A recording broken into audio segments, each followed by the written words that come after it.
So you found me on this wet evening. You probably sailed in on the Ark, or maybe a raft, or a board, or a table. I don't know what's happening in your world. I just spoke with my cousin who was out in California.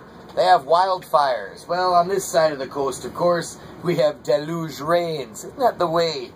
Matter of fact, I thought the rant this evening should be titled Pecked to Death by Ducks. I don't know about how your day has been going, but the last 3 days, I think it's because I made the horrible, horrible statement that somehow or another I was embracing life, enjoying life, and of course, the great peace and love that exists in the universe heard me say it and went, "Oh, you are you?" Let me give you an example and ask if maybe you could commiserate with me as I make this wee little bowl here. Because yes, I am making a sugar bowl with a lid. Something I haven't done in years. Why? Because, I don't know, because I'm like the post office. Neither floods, nor freezing, nor bugs. It keeps the wheel from turning. And it's a Wednesday night, and by God, we're going to keep turning. Well, let's see if we can commiserate what we were talking about earlier. Have you ever woken up in the morning, and you're half asleep, and you're doing your little toiletries, and you go to pull out the toilet paper, and the roll goes winding across your bathroom floor, and you go, that's a pain in the butt. But you try to stay positive. Try to stay positive. So you decide it's alright, I'll get that in a moment. You turn on your electronic device to do a bit of reading if you're a man. And, well, actually, some of the girls I know read then, too. Yeah, there goes the sump pump again. And you go to turn on your device, and it's dead as a doornail, so you figure, okay, I'm still not going to get annoyed. You whip out your phone to read something on that, and your phone didn't charge the night before. Yeah. Or if it did charge, it can't reach the server. Sorry, Google's not responding. And you're still trying to say to yourself, it's going to be a good day. Oh, it's going to be a good one. You get out to your car and you have that invisible radar that it tracks every jerk for 500 miles to pull directly in front of you. You try to not get upset because you say, hey, you know, and I've been doing this. I swear I've been doing this. I'm like, don't get upset. You don't know what battle they're fighting inside. Hey, I do read them. I do believe them. And I'm trying to adopt them. But the only problem is, the battle inside them is becoming the battle with their brake pedal. Beep, beep, beep, beep, and you're late for work, but you're trying to stay, so zen and calm, and everything is good in love. Yes, until you hit that pothole that actually looks like a small hot tub. Yes, and you can actually feel your axle moving off center. You can feel your tire becoming, I don't know, no longer round. But again, you're like, all things happen for a reason. And you try really, really hard to maintain your cool. Of course, it's only then you realize that you've forgotten your coffee, and the bag next to you is not your lunch. Oh no, it's a bag of bags you brought back to the house 2 days earlier that's full of empty bags. Yay! Oh, it's wondrous. It's wondrous. It's wondrous when you tap down your breast pocket because you're a nicotine junkie and realize that you grabbed the one that had 3 left, not the fresh one that was next to your lunch that you drove away from. Yay! And then you get there and of course somebody is parked in your spot and they've parked at an angle. Don't you love people like that? Don't you love it? But you're still trying to be that good individual. And I encourage you to continue to do so. You're like, hey, be positive. Oh, be positive. We can do this. Yes. Well, you put up with 8 hours of that. And then you have things like, I don't know. You get through the day and you're like, hey, that wasn't so bad. Again, putting a smile on it. Even though it's raining out enough that you're starting to see squirrels by the pairs climbing onto the top of your car. Birds in pairs are landing on the top of your car. As a matter of fact, is that a possum on your bumper who's climbing up, lifting his girlfriend onto the bumper? You're like, okay, this is not boding well.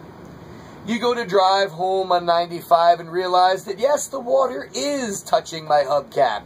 And you're like, I'm going to maintain my cool. I'm almost home. The hard part of the day is over. It's going to be great.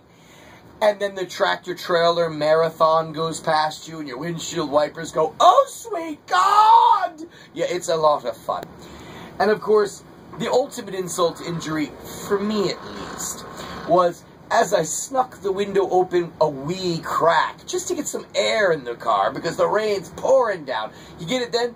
Yeah, that's when the really big truck that was at the end of the convoy decides that the side wind shear is enough to miss you by, I don't know, that much of your mirror, and then throws the water so hard it goes in the window and all over you.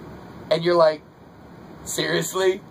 I hate to say it, but even Gandhi would smack him. It would just happen. Then you get home and my intrepid daughter, God love her, she saved my butt. I have a drying area above my fridge for the pottery you've been seeing because it's a very low humidity and the engine behind it heats up the pottery and dries it thoroughly. Yeah, she looked up and went, is that a bubble on the roof? So she calls me up and says, Daddy, there's a hump in the ceiling, which means my roof is leaking. Because she knows that, because we've already went through it. I'm like, honey, move the pottery. Move the pottery. And she did. She moved it beautifully. Not one ding, not one skip. So you get home expecting this huge flood, but nope. Here's where you're good joss through the whole day of being pecked to death by, you reach for a pencil, it drops on the ground. You're like, really? Okay. You grab your keys, it doesn't fit in the hole. Seriously? Honest? It's that little nick. It's your will to live. But you get home and your reward's waiting for you, right?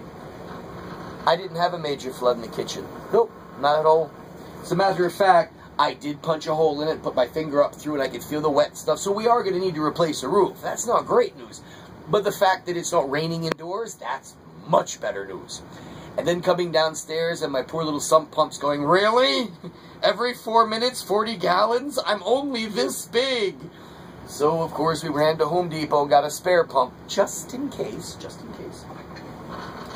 And then my son comes over and he's like, hey, Pop, you know, we gotta make some pottery.